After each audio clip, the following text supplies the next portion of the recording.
but I'm not impressed by your performance. I'll tell you what, bro. I was out there, I was fighting all the hitters, bro. You ain't fought no hitters. It's normal. Come on, guys. It's normal. So if I was you, I hope to God you come ready. Because if you don't, I'm going to beat you into the living death. You did nothing. Oh, y'all got carrot cakes and stuff up there now, man? Shit. Oh, y'all got pecan pie up in this motherfucker, too? Shit.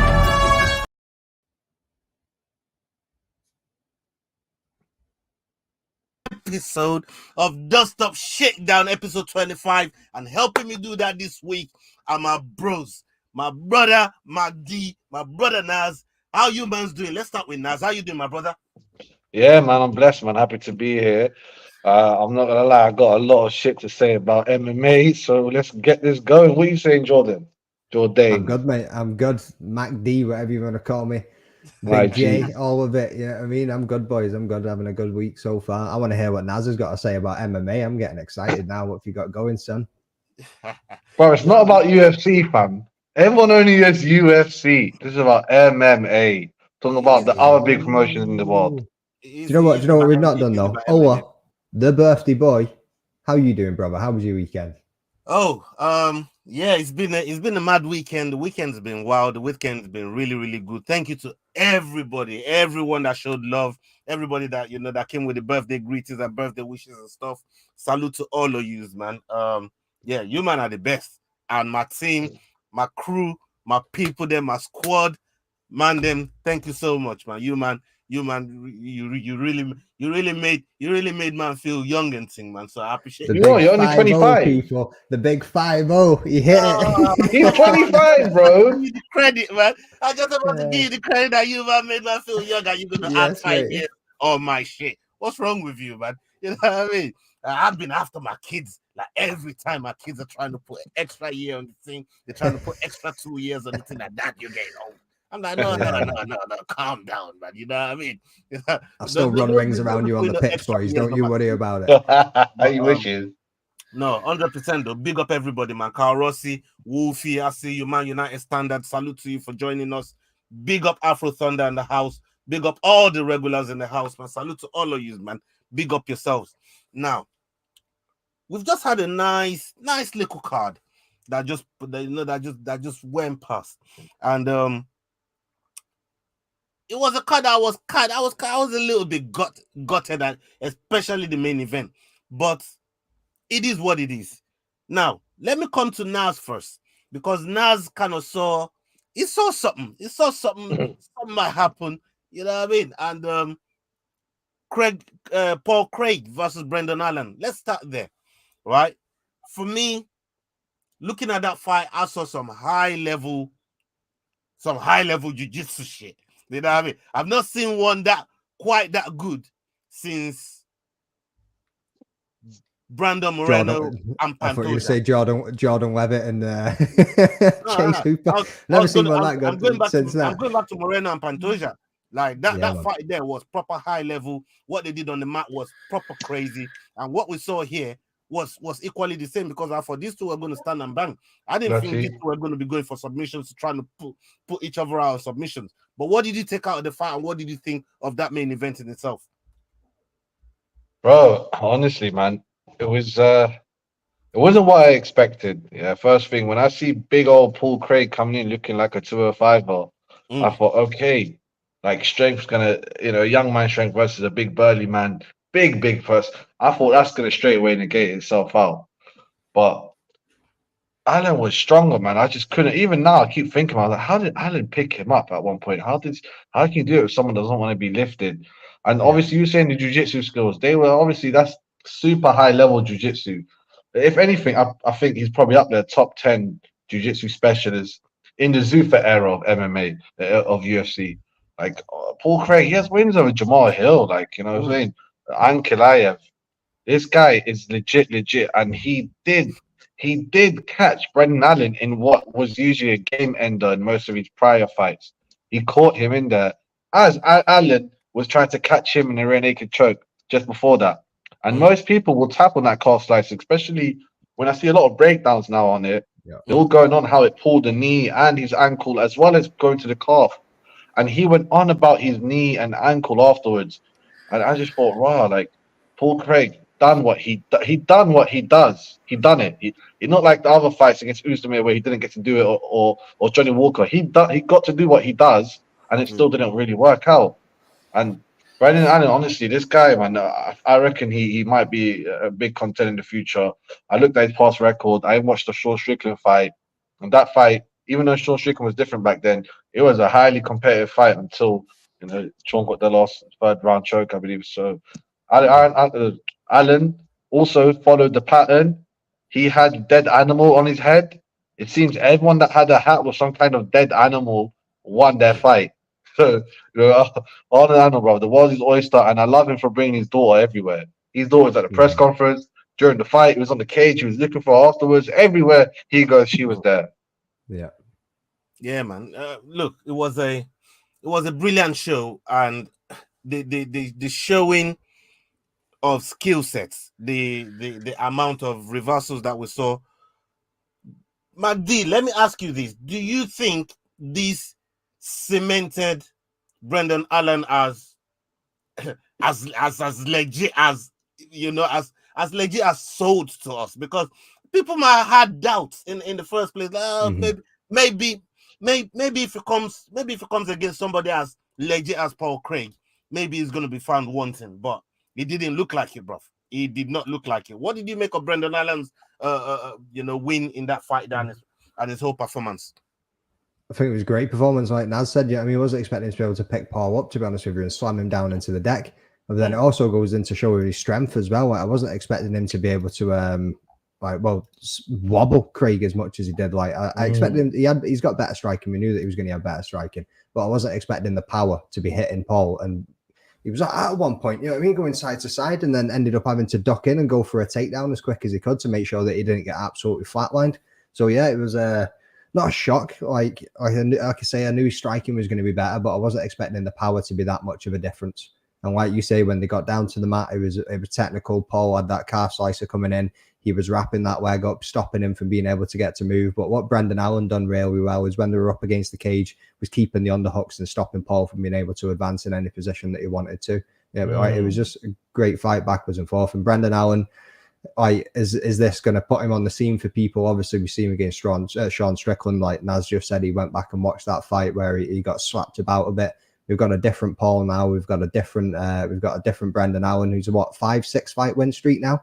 You know what I mean? Yeah. Middleweight divisions in a funky position at the moment too. Like, where's the matchups going? What they're going to be doing? You know what I mean? I've not actually looked at the rankings since that fight. Did he get moved at all? Did anybody know? Is he still just sitting at the 10th? No, I think he's 9th. No, yeah, he did. He got moved up 2 points. So I thought, I did mention on my own podcast, maybe he'll get moved past Jack Hermansson, because was he 10th or 11th anyway? Yeah, he's 10th because he's now 8th. Yeah, so he got moved ahead of Hamzat, and he got moved ahead of Jack Hermansson.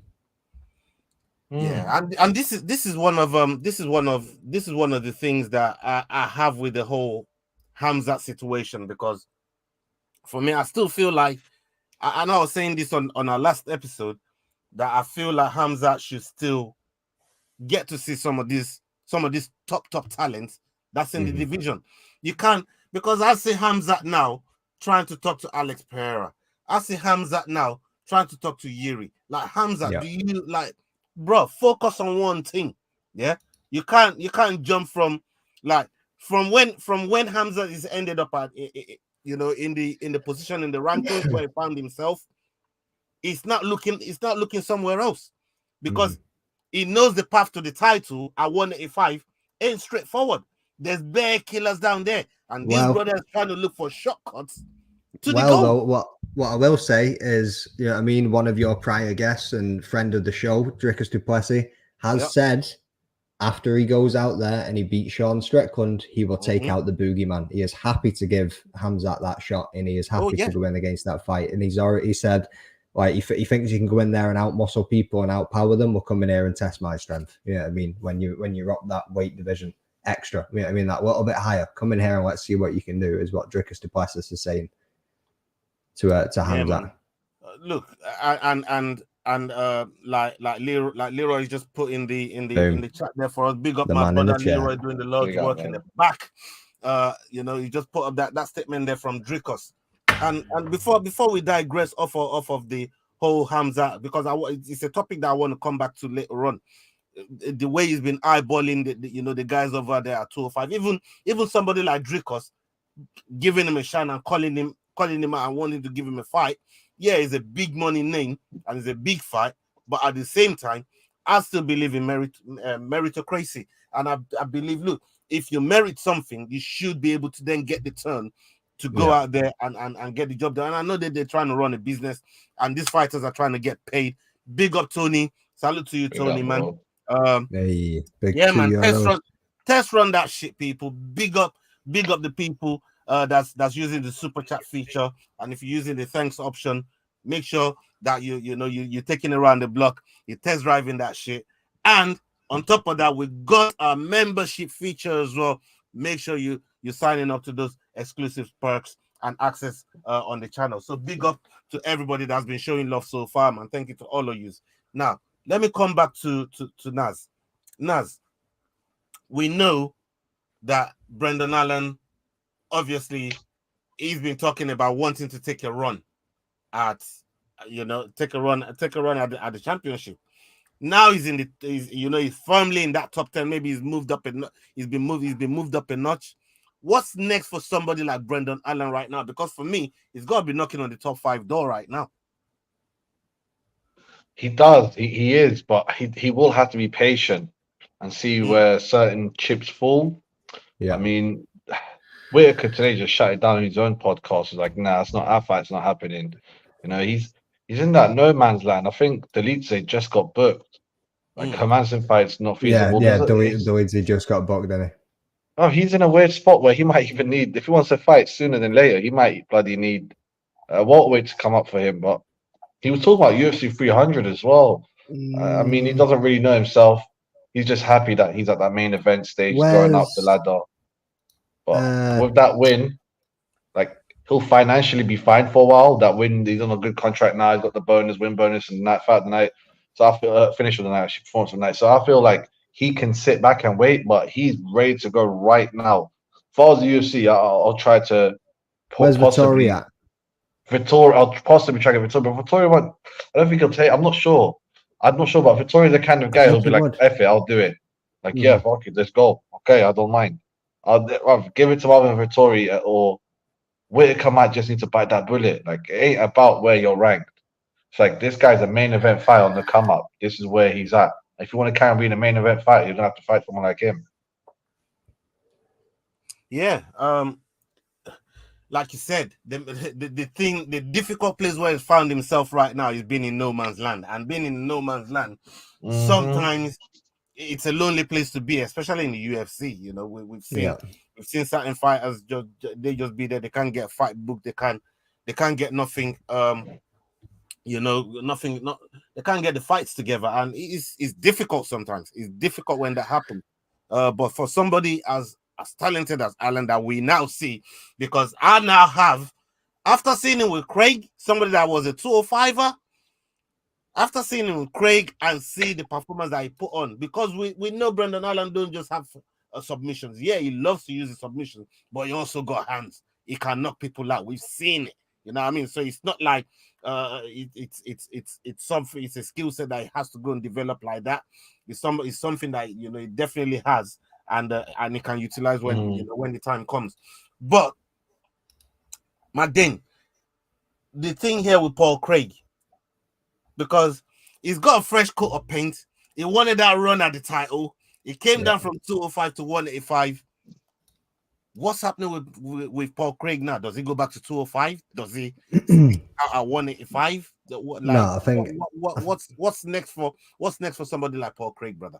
I think he's going to stay at middleweight. He's quite happy here. Yeah, I mean, in the build up to the fight, he was talking about, and I said to you boys as well, like, they've got the new nutritionalist, dietist, doing absolutely everything right. They're hitting all the numbers, they're checking all the performance, making sure the weight's coming down, the strength's going up, all the rest of it.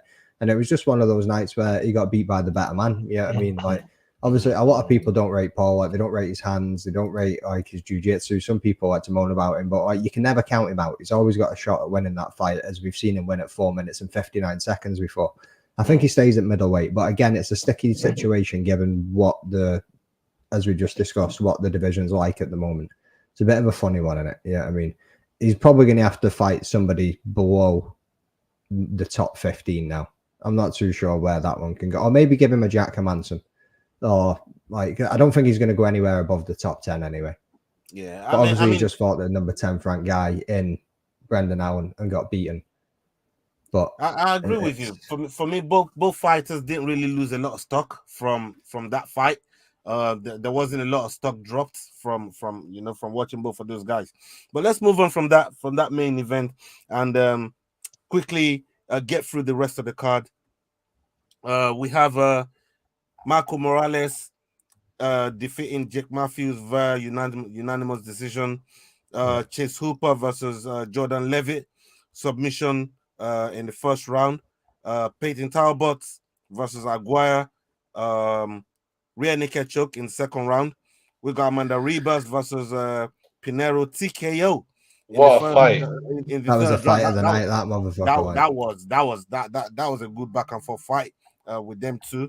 And Miktibek Orolbai defeated Uros Medic.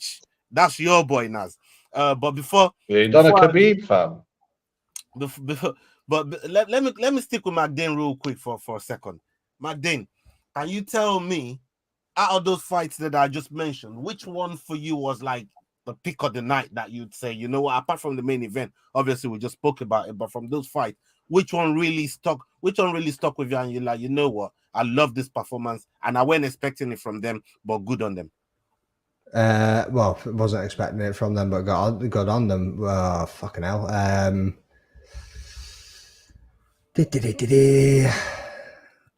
Probably the Rebus fight for the one where I was like, wasn't expecting it, but got on her. Yeah, I mean, but if I was to pick a favorite fight off the card, it would have been Chase Hooper versus Jordan Levitt. That was spectacular, that thing. But yeah, wasn't expecting it, but definitely the girls. Yeah, I mean, Rebus came in, like Wolfie just said there, the girls, mate, like what a spinning heel hook. Yeah, I mean, kick, like, it was just absolutely insane to then land the punches that she landed. And I think was it Pinheiro was on X amount of fight win streak, like 9 fight win streak or something going into that. Right, so I had Pinheiro on my picks, and Rivas came in and just shut me the fuck up. Yeah. I think Ribas definitely surprised a lot of people.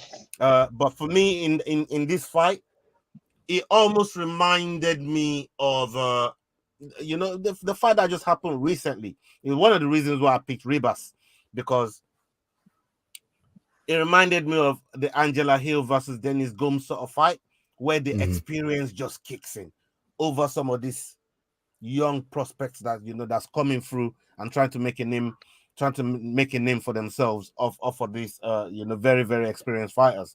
And the way Angela Hill just dictated that fight from start to finish, took all the shots from Dennis Gomes and just took her to the cleaners and just point one, she got a point win.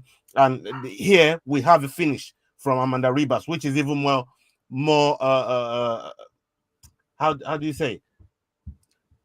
It's more of an enticing look. It's a better look for Ribas than trying to point score over Pinheiro, because with Angela Hill, she just point scores over Dennis Gomes, but at least with Ribas she got finished, But what about you, Naz? I know Orolbai, Mixerback Orolbai was your guy. I ain't know about this brother. I saw his name and I couldn't even pronounce his name, but still can't pronounce it. Thank you to the Brendan Fitzgeralds and the Felders of this world. They helped us out with that one. Now I know how to call the man's name. Is Miktibek Orolbai. That's how you call the man's name. Now talk to us about that one there, brother. Yeah, the L is silent. I'm telling you, I was reading a little article before this, and in the comment section, it was actually MMA Fighting, Ariel One's little, and there's a comment, and it's like, oh, this guy's meant to be like Khabib. I was like, oh, okay. I mean, that's every fighter that comes up from a nation with the last word Stan, and he kind of did live up to it, man. Even the neck crank, that's such a Khabib thing to do. That's such like, nah, I'm not even gonna try to go for the neck. And usually fighters that get a hard neck crack, they usually give up the neck so that then they can create a second situation where they can squirm out of it or something. But he didn't even. It was so tight around the jaw. Remind me of McGregor, Khabib. Like he tapped this revolutionary striker that had like 20 inches reach advantage on him. Bloody hell! And all of you guys thought he was the man. I was like, yeah, he is the man in a certain dimension, but this guy is a Stanian, and he wore the hat, and the hat man just carried out the whole day. Yeah, but with his hat. Did you love the crank though? The crank on the jawline. We were saying it in the watch along as we were watching it. Even his wrestling was very Khabib-ish. Like, yeah, I mean, it was the pressure wrestling, the sambo takedowns, the wrapping the legs up, not letting him get away from him. Like, yeah, very, very good. The top pressure. Yeah, I mean, like the man couldn't get away from him, didn't know what to do with himself. Like, he was fucked from the get-go. Yeah, I couldn't agree more. And like I said, Naz, that was your guy, that was your pick, and yeah, he came through correct. He's a savage, bro. And yeah, you know the craziest thing. You know what's even more impressive? He said, I don't even like fighting at 170. Like, get me down to 155 so I can show these brothers what time it is. I'm like, oh, it's gonna be a weight bully then. Yeah, that's how that one's going. No, it's like, bro, obviously this thing here is some short notice thing for him. You know what I mean? It's like, listen, when I put myself, when I apply myself properly, I'll come down to 155. Like that's my real weight class, you know. So, at least that's what the translator was trying to put across from what I heard. Obviously, I was there watching you guys, supporting you guys on the night as well when you was doing the translators. Yeah, fantastic job from you boys as well. I just wanted to big you boys big up, man. On that watch along, man. Salute to both of you, man. Big up for that. The translators. I was about to say, and well, don't forget well, bro. Yeah, oh yeah. Well's the G, you know. I'm not irate for coming on that, man. Yeah, man. Fuck Will, man. Who's gonna say fuck Will, man? Was falling asleep anyway. He was falling asleep anyway. Fuck Will. He was sitting there. Put fuck Will in the chat, people. Yeah, let's go. Wolfie, don't feel shy, bro. Yeah, Wolfie, do not feel shy. Fuck Will. Yes. No, he's coming on our show. No more of that. Now you were saying something, brother. Yeah, the translators, man, they weren't ready. They didn't think Urlubay is gonna win. He wasn't ready. The Indonesian brother Sarera, they didn't think he was ready to win. They weren't ready for these hat brothers. Like, what language is this? But yeah, man. Hey, big up Veggie Hot Dog F1. Yes, Veggie Hot Dog. Guys, big up yourself. You guys, man. Bloody hell. Look at that. Nah, love. It's all love. Don't bring me into this. Fucked up. I swear to God. Big up yourself. Hey, yo, Wolfie, man. Come on, man. Don't worry about none of that, man. You know what I mean? Just say fuck William, man, so I can put it up on the screen so you can see it. You get me? Okay. Some of the other fights that happened on the card, we had Joanderson Brito versus Jonathan Pierce. That one there really, really got to me, man. That really wound me up because I did pick Brito for my performance of the night. I wanted to annoy Jordan. I dropped Brito. I went for Urus Medic, and he got neck cranked up. But big up Brito doing his thing like we know he can do. Jose Johnson versus Chad. Again, don't say surname. Yeah, man. Everyone just calls him Chad. Yeah, it's Chad, man. It's Chad for me, man. I didn't learn nothing about his name. Trying to say nothing. Hey, Chad. We have CLD defeating Tulalan again via TKO punches. We had Mick Parkin beating Machado by decision. Jeka, he got performance of the night, beating Alexander in the first round by KO. And we have Eileen Perez beating Podlova versus unanimous decision. Trey Ogden versus Mota, no contest. And Rafael Estevan versus Johnson, unanimous decision. So that's pretty much the card when you look at the up and down of the card. Big up Georgie. I see Georgie in the house. Salute to you. Okay. Let's get into the current events of what's been going on in the world of MMA real quick. PFL, they're spending the Skrilla, bruv. Like they're out there, they're moving like they're in the stripper club, and they just spending out the Skrilla, but they just bought Bellator. And the question that I want to ask, I want both of your input on this. But I'll come to Nas first. The staff that they've got now on the payroll over there at Bellator, what happens with those players now? What happens with those fighters? What happens with the contract that they have? Does it get sold alongside to PFL? The guys that on the guys that got banned for drugs, does PFL bring them back into the fold? Like, it's not like people weren't popping at PFL anyways, you know what I mean? They were popping left, right, and center over there. So they can't please complain. tell us what do you think of this whole amalgamation between PFL and Bellator? What's going to happen? So on and so forth. Please educate us, people. Well, it's getting a lot of exposure, and it did explode to the scene. But I do feel like we don't have enough substance behind it. It's not as it wasn't like Pride and UFC. I felt that back in the day, that one felt big. That one was a big hoax. Yeah. Where this one is foolproof. This is 2023, not 2000 and whatever, where no one trusted any lawyers, and it seems they had all the fighters on the contract basically. And even though there's 2 weight divisions missing, they're gonna make sure that they'll find a home, whether most likely have to move up a weight class. The biggest story that no one wants to talk about is the bantamweight, but I'll probably touch that for later. But right now, I'm talking about the other employees. The 28 employees, which is a very low number. I didn't believe it when you said it on the Ariel Helwani show. Yeah, I was shocked.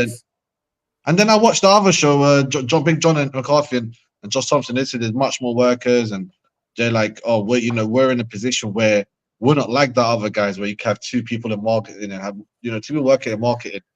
You can't have 4, 5, 6 people commentating, coming in, doing interviews with the fighters. They themselves don't know about the job security, so it's not 100% cushy as they try to sell it on Ariel. I know Ariel's proper in with them. Like, I won't be shocked if Ariel has shares with them. And the way PFL are doing these shares and the way they're buying this company, they're doing it all through shares and stock. Jake Paul, Ngannou, and they don't give them like, oh, here's the UFC, the PFL, here's one pie. No, they've broken down the PFL pie into 5 subsidiaries minimum. Like. Ngannou got some PFL Africa shares. Jake Paul got some PFL Contender, whatever, challenges shares. They're not getting exactly what they think they're getting. However, they all still want the same thing, that Bono wanted from Facebook when he got his shares. You make it sound like a bit of a pyramid scheme. And hope it skyrockets one day and be like, man. Oh, look at it, we're selling it for billions. So, honestly, PFL are doing a win-win situation. The only confusing thing coming out of this, the one that really it's helping them not talk about the other issues, is why they're keeping the name Bellator. Why are they making this? And it's the main reason that I'm getting out of this is because they want to do Bellator versus Bellator champs versus PFL champs, and they think that's going to be a next level crossover that's going to bring them all the eyes and all the views. But I can say that all of our mates, everyone that we think of that you've done interviews with a lot of Bellator fighters, they will be given their chance. And apparently, it could be as minimum as 1 chance to impress. But PFL are not taking no boring fighters from here on. Let's just say that they're going to cut a lot of fighters over the years, and they're not shy about it. Yeah. Okay, MacD, the same question to you. Like, what's your take on the whole takeover, and Naz is just explained with people like Big John McCarthy and some of the other guys that they got that works for the company in the background. Some of the fighters that they got, we definitely got a handful of fighters that that rock with Bellator. People like Kenny Black Diamond, Dre Miley, Mark Irwin, Aaron Jeffrey. Dre Miley's just gone to the APFC now, hasn't he? So he kind of got out just in time. Yeah, but that fight got cancelled, man. Damn. That one they got cancelled. I still think he's kind of still under Bennett, because he did sign a multi-fight deal with them, but it's a case of then they just would get him in the fight. You know what I mean? So I don't know, but what do you think though? I want to get your opinion on what you think. You know what I mean? Tell us what you think about the whole takeover and the amalgamation and all of that. Naz makes a point, champions versus champions. I think that's probably where they'll look at doing something. But I think after they do that once, I think they'll then look at liquidating Bellator and taking and siphoning what fighters they can from Bellator into the PFL, whoever they think's impressed, whoever they think's good enough, and the rest of them will get dropped to be free agents to go and find another promotion somewhere else. Or maybe go away, work on yourself a bit and see if we can take you back in the future. But they're currently doing it overseas under Bellator still, and it's going to be just owned by the PFL, as they said in the press statement. But again, I think that's just right. Let's do this until we work out the fine print of this. Let's do this until we figure out what we need to do in the background to do what we do to take these fighters over here. Because, like you say, fighters are getting popped left, right, and center in the PFL, and if they carry on going the way that it's going, they're going to lose half the roster. Right? How do we stop that from happening? I know. Let's buy Bellator and take half of their fucking fighters out of there. Yeah, I mean, like, it's all a bit convenient and all decent timing for them with certain things that go on with it. Because the whole tournament thing's a bit mad in it. I know that puts off some people from watching it. Like, I've only ever watched the tournament when Stevie Ray was in it. I've never bothered really to watch that much of it, to be honest with you. Yeah. So it's going to be... Like you say as well, like the siphoning it off, it's kind of like a pyramid scheme, like and they're running it by stocks and shares. Well, you need the interest if you want to drive up that stock. Yeah, I mean, you need the public interest. You need something that's going to be driving it, right? Yeah, the interest is Saudi money. Yeah, exactly. Yeah, I mean, like, so they're finding a way of they're going to stay afloat for a while, mate. They literally just said the same thing there. Yeah, I mean, found a way to stay afloat there, but. Yeah. I don't know, man. Is it going to reach the heights that they're expecting, or is it going to fade away in the future too? Like, who knows? We'll just need to wait and see. I mean, only time will tell. I'm definitely interested to see what they do with some of the fighters that's on the Bellator roster. But one of the interesting things, sorry to interrupt you there, one of the other interesting things that's been announced this week is that One Championship's financial runway expected to expire in 2024, with Qatar investors are reportedly embarrassed of their involvement with the One Championship. We might need to find more funding soon. So what's going to be happening with One? Like, again, I don't know. The One's got the Asia thing. This spot right now. Yeah, I know they've got champions upon champions fighting in it.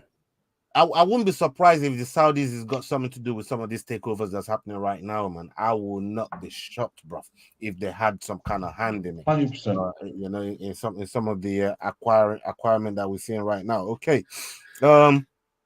we got there's a talk here.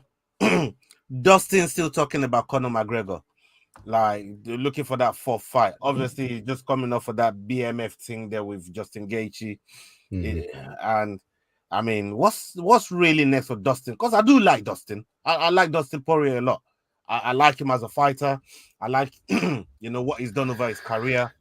But begging a fourth fight with Conor McGregor, is that really the way forward for somebody like Dustin Poirier? Let me stick with you, MacD. What are you saying about the Dustin Poirier situation, man? Like, I think it's pretty funky, and he's turning up to a lot of fights at the moment too. Like, and making sure that his face is relevant and it's on TV is what you keep noticing. He was even at the Apex. I mean, he was at 295. Normally, you just see these people turn up at 295. I think who was at the BYM? Lionheart was saying that he wouldn't even get into the cage until Poirier acknowledged him, and he walked up. He was rocking up, and he looked over at Poirier, and he was like, "Oi!" And he was sitting on his phone, and he screamed him until he had to turn and looked at him and made sure that he acknowledged him before he walked into the cage to go up against Paul Craig, which is a bit mad. But yeah, it's a funny one, isn't it? Like, again, when you look at the rankings, like, yeah, you just lost the BMF too. Like, where are you going to go from here? Obviously, people want to see the third fight. I think, how many more fights is Conor going to have, right? So he's going to have Chandler. Then will he have Poirier, or is it going to be Nate free? Gaethje for the BMF, and he's then still talking about Khabib, believe it or not. Ride off in, well, that's never going to happen, though, is it? I mean, Khabib's like a fucking heavyweight these days, the way he's cutting about. Like, as much as I'd like to see him get absolutely dominated by him again, but yeah, like Poirier, like what can we do? Maybe a Benoit Saint-Denis. That could be a banger. Hey. Yeah, I mean, I'd like to see Poirier Chandler. I don't think that's a far-fetched sort of fight. I think. I don't know if I want to see it again. Poirier Chandler.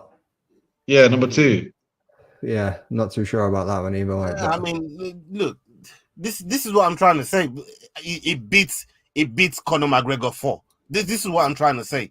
Like when we're looking at the matchups that it could have, that still beats watching him and Conor McGregor number 4. It would be number 4. I forgot Dustin about the one Poirier years ago as and well. Chandler 2 than Conor McGregor Poirier 4. Yeah. I'm just saying, you know, there's just some other fights out there that's a bit more appealing than Dustin Poirier versus Conor McGregor 4, man. I really don't want to see that. versus Saryukin as well, aren't we? So yeah, especially for events like especially for an event like UFC 300. It'll be like 299 or 301. They're not putting McGregor on 300. They're like, it's going to be big anyway. We don't need him. The one that's dead after it will be big because of him. I don't know. That's what I speculate. Is UFC 300 going to be International Fight Week? Do you reckon that's when? No. They said April. No? Maximum latest is May. Right. So that's July. June, International Fight Week. Yeah. Tommy Aspinall. No. Tommy Aspinall. Tommy Aspinall. Oh, don't get me started, bro. I've done this. Yeah, he's definitely better than the Chelsea song. I tell you that. He's dead to Ola now. Anyway, he's dead to Ola. As soon as he's seen him in that Old Trafford, yeah, I mean, standing in the theatre of dreams. I got to throw my jabs in when I can get a meme. I got to throw my jabs in. Not even Nas can argue that Sunday is even better than Chelsea chat, man. You know what I mean? It's true though. I'm not gonna lie or deny. Okay.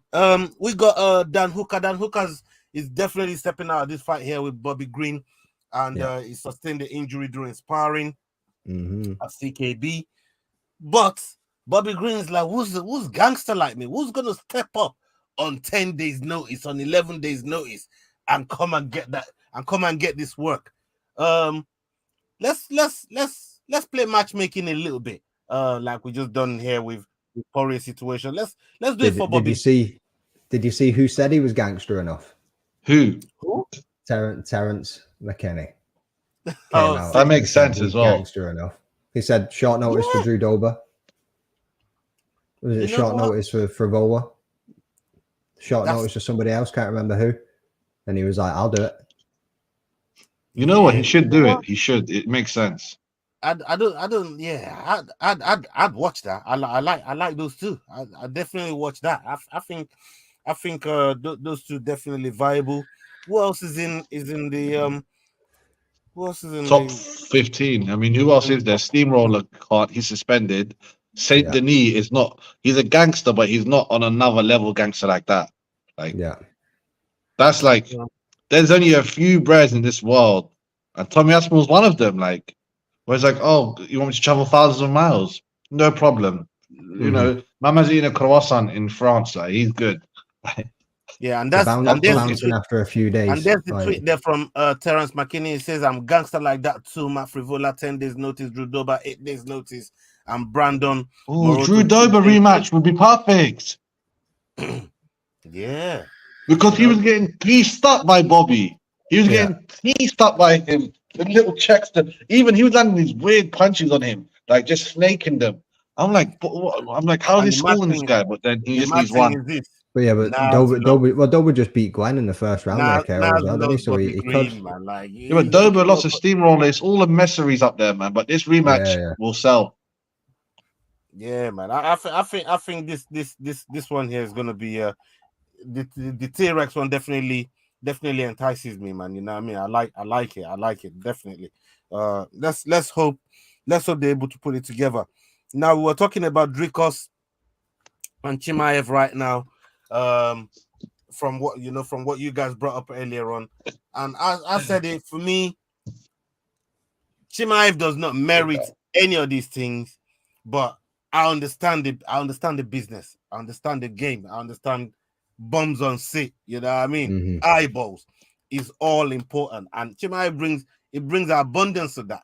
And all these fighters, they want some of it because they know they can't sell the fight by themselves.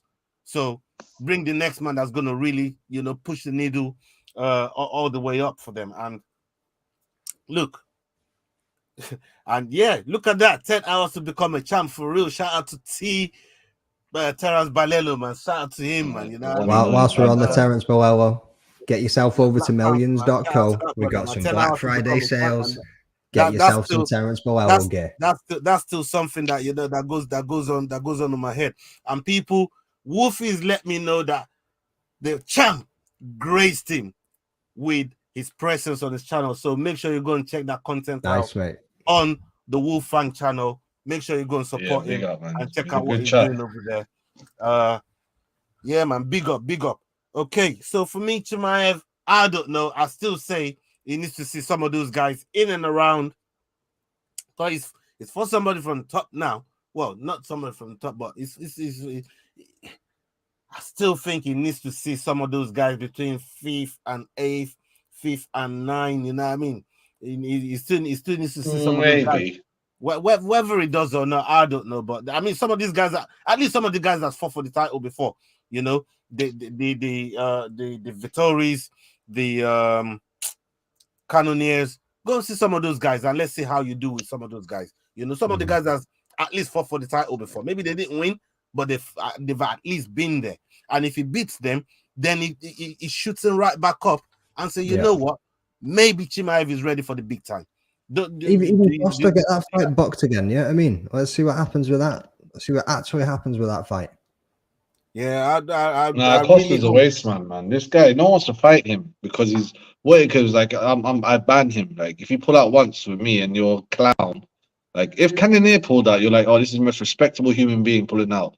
But if you're like, oh, a clown pulled out, I was waiting for him to do something clowny, and I know it's beyond his control, but he's done it so many times. Like no wonder he doesn't have kids. His pull out game is banging. That's the only thing he's pretty much good at. It's mad. Yeah, you're right about that. Paulo Costa, the king of the fucking pull-out really champ. And truly, and you're right. Really and truly, Paulo Costa and Chimaev should happen.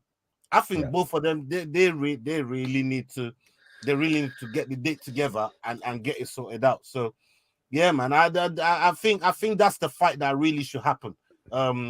Depending... I think as much as he does dick about sometimes, and as much as unfortunate things happen, like a staph infection, I think when Paulo Costa is on, he is on. You know what I mean? And he will give Hamzat that fight that he needs to prove himself through. Yeah, man. I think he'll give him that work, man. I'm not convinced that Hamzat even gets past Paulo Costa. I'm not convinced. There's a lot that Hamzat has to do to convince me that is the real deal at 185, and I just haven't seen it yet.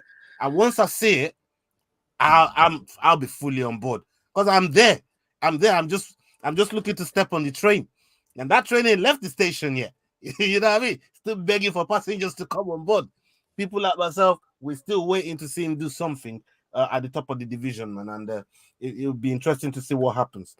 The last topic that we're going to touch on before we get out of here, and salute to everybody that stayed with us, everybody that's been rocking with us throughout the show. Big up yourself, Afro Thunder, Wolfang. Salute to you, the Manchester United brother up in there. Big up yourself. And Georgie, I see you. So the last topic that I want to talk about, we touched on this the last time, and I'm going to come to MacD first on this one. Is Ian Gary's come out and set the record straight on what happened in the gym and why he's left the gym. I don't know if you guys have you guys seen. I don't think I've seen this going. Yeah, I haven't. I'm shocked. Yeah, so Ian Gary said it was nothing like what Paddy was talking about. So scratch that shit. My man just telling Porky. We knew that. He already confirmed that anyways, but he's doubled down on it. So he said basically Leon's coach is the one that didn't want him at the gym because they feel like he's a threat to Leon, and the collision path that they're going on right now looks like, you know, he's gonna be seeing Leon at some point very, very soon. So they don't want him. They don't want him. Was it Mr. Don't let him bully you, son? I said this the other week as well. Insecurities, threats. Yeah. Was it? Yeah, those were the words. But at the same time, it is though, because look at fucking Leon in the last week. I mean, every fighter in the last week's been, I want to be a double champ, so I'm going to move up. But Mr. Leon, I've got no competition. There's no exciting fight. Edward, shut up, mate. Like, there's plenty of exciting fights in that division for you at welterweight. You know what I mean? Like, you're being like, he thinks that he's a good matchup for Strickland, and he thinks it's an easy win to get that double champ status. But come on, mate, you beat Usman, you defended against Usman. You're now going to fight Colby. You'll be lucky if you get out of this one with the skin of your teeth. As much as I don't like Colby, you know what I mean? Like, good luck to him. It's going to be a tough fight. Obviously, Colby's not been there for a few years, but mate, like, you can't be saying I'm bouncing out of this division and going for double champ status after we've had this controversy with Ian, knowing that he's moving up the rankings, and it just goes to show this man has got some insecurities on the go. Yeah, so he said Ian Gary said it's not just his coach. He said there's another brother that he trains with who is also Leon's striking coach, and they've banned him from training with that other striking coach. So he can't train with that striking coach. He can't train in the gym. And basically, this is why they've asked him to leave, because they see the threat and they see the insecurities. Now, Naz, what have you made of what MacD's point of view is on this? Because I was going to go to him, but he laid that down real fast, real quick. He don't think much of Leon, but do you think much of Leon? And do you think that it's right to move Ian Gary out of the way, so some of the tactics, some of the little intricacies that they do when game planning and stuff like that doesn't really come loose into Ian Gary's hands? What do you think of that whole I mean, from the beginning, like, Ian Gary is just, he's a snake. You don't even need to do any, you don't need to think of any reason. The second you see him, you can just go, yo, sign his contract with your blood. Like, I'm speaking metaphorically, yeah. That's what DC done when he came first time to AKA. Here's a contract with the devil, put your blood stamp on it. Brotherhood for life here. Ian Gary's so far from that guy, and he'll tell you, like, no, I want for a signature there. Like, well, there you go, get out of it. He's not part of any gang. He's trying to make his own. It's a weird thing that he's doing. What he's doing now, he's usually do this right at the end when your gym's finished, like a Luke Rockhold maybe. Yeah. But he's doing it right early in his career, trying to steal everyone's looks, trying to get the game plan and whatnot. Honestly, I don't know why that no one else is talking about the other gyms and all the other coaches that have told him piss off. Like, he's not a welcome person. He's not a team member. If he's with a team, I guarantee he's paying 20% to that team. He's been put on that level. Like, oh, okay, you think you're hot stuff? Well, hot stuff got to pay that extra money. Like, and I get the striking as well. That's the one thing Leon has going his way. He's got that special kicking type of style behind. I mean, Whitaker had a bit of that karate style early on. Hide the kick behind the jabs and all that. He doesn't want Gary learning that. But I can't believe Leon Edwards talking about 2 titles. It's like, how dare you? Like, no one's ever spoke about that ever. Like, you have to, who he is. He's the guy that's going to get double titled on. You have to wait. He's so far. He has to beat Islam, and then he has to beat Bilal Muhammad, and he has to beat another Muslim brother probably, and then he can talk about going up. Don't forget about Gilbert Burns. They pissed me off, bro. I'm like, what are you talking about, bro? You're not humble, fam. Like, don't let him bully you. You're the bully now, bro. I can't wait till Islam comes and schools him, because his jiu-jitsu game is not all that, man. So I think Islam's gonna come up there, wrap around him, get his arm around his neck, choke him out, tell him, "Yes, brother, this is two-way champ." I'm sorry, man. I was actually 50-50 with Leon until that 2-weight stuff. I'm like, bro, you haven't even defended yet. Right. Everybody, UFC 300. That's all anybody's talking about. He's getting the work right now, bro. Like, I've told you before, right? Skills as a fighter, yeah, he's sound. Personality-wise, he's flat as a fucking 2x4. Yeah, I mean, like, he's got fuck all going for him, like. Oh, look, and this is why I love having you, man, on the show, man, because you man tell it as it is. You man, we don't hold back. You man don't hold back. You know what I mean? You shoot from the hip, man, and I like that. And this thing that's been levied to Leon, it's not something, this is not the first time we've heard it, and it's something that that it's quite common. Everybody knows about it. It's common knowledge in terms of Leon's personality, and like I said, even trying to sell the fight, and to go and fight somebody like Colby. I think he knew he had to take that fight with Colby, because Colby is selling the fuck out of that fight. You know what I mean? Everybody coming to watch Colby for the build-up. I don't think we're all coming to watch Leon for the build-up. Are you watching Leon for the build-up? Naz, I'm not watching him for the build-up. Maybe for the fight itself, but not for the build-up. And I'm sure MacD is not watching him for the build-up. Everybody in the chat's not watching him for the build-up because that's not his forte. That's not his thing.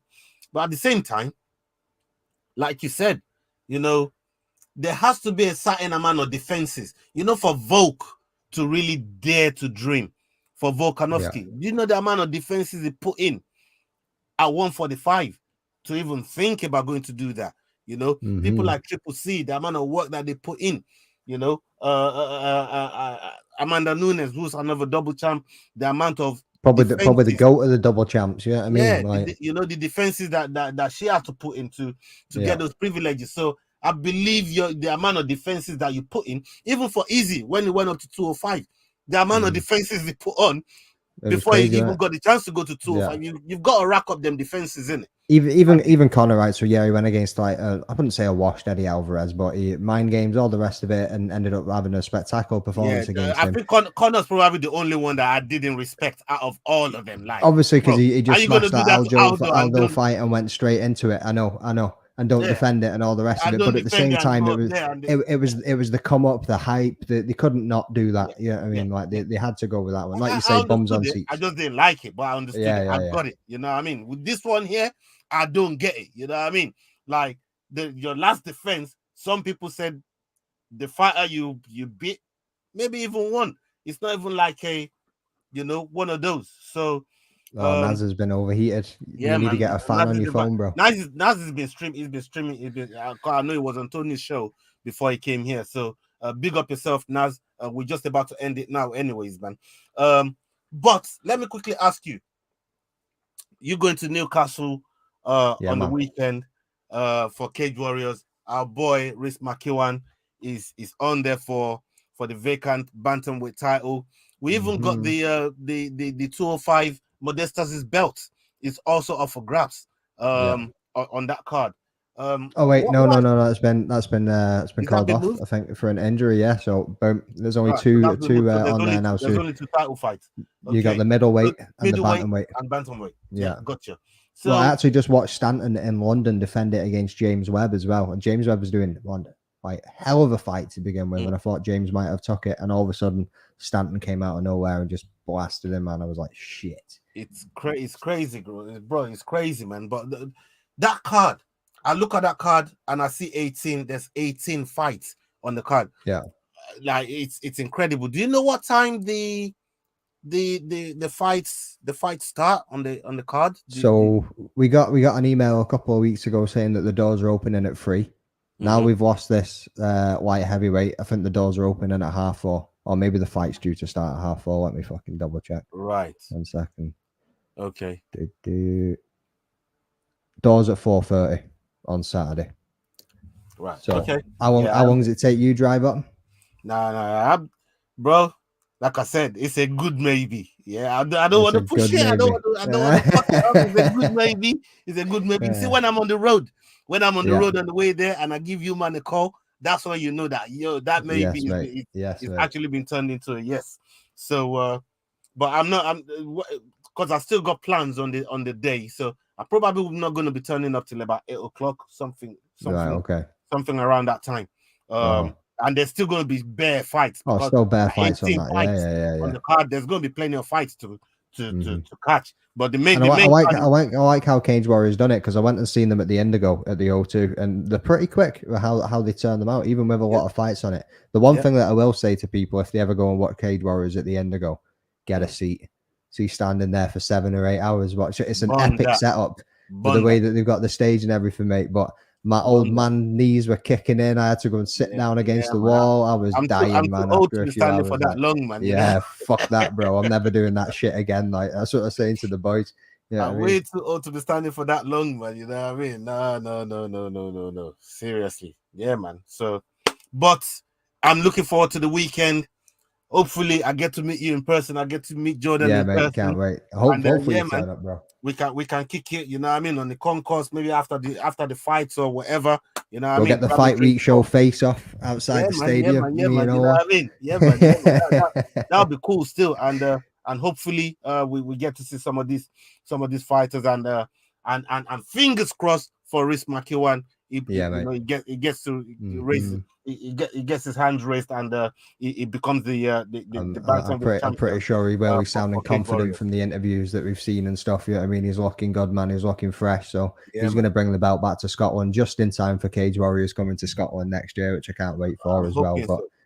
But whether he wins, whether he loses, whether it's a draw, the man's going to be jumping on the podcast after it too. So keep your eyes out for that. Do you know if your best friend is coming along as well? Your new best friend, your new BFF. Nah, he's not, mate. He's not, mate. Yeah, I've already asked him. He's not. Nah. He's just going to be watching it from the couch. He said, "Yeah, I mean, but that was you that linked me with the man, and he sounds come on, anything, you're not fucking. I love that brother. He is absolutely awesome. He's done a lot for a lot of MMA fucking channels, a lot of MMA outlets, and big up Eric's Gear, Richard Rag. If you don't know him, go and look up his name. Go and follow his page, Richard Rag.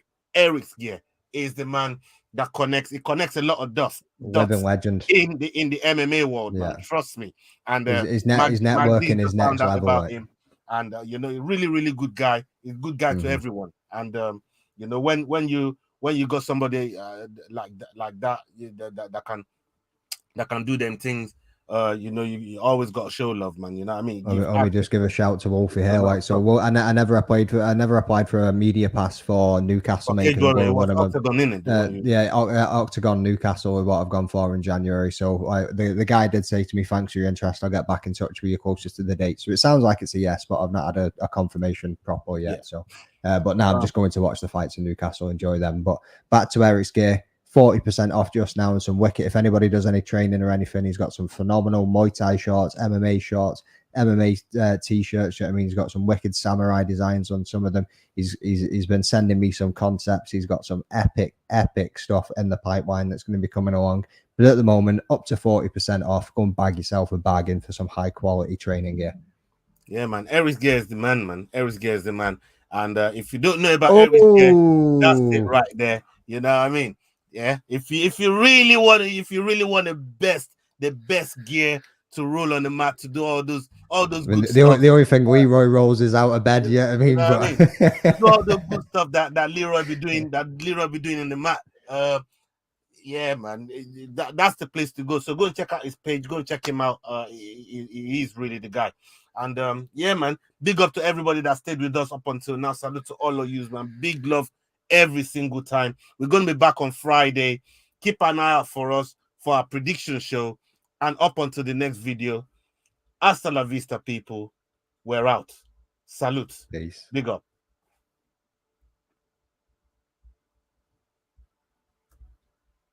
What round they rise to finance? You're playing touch butt with that dork in the park, the ponytail.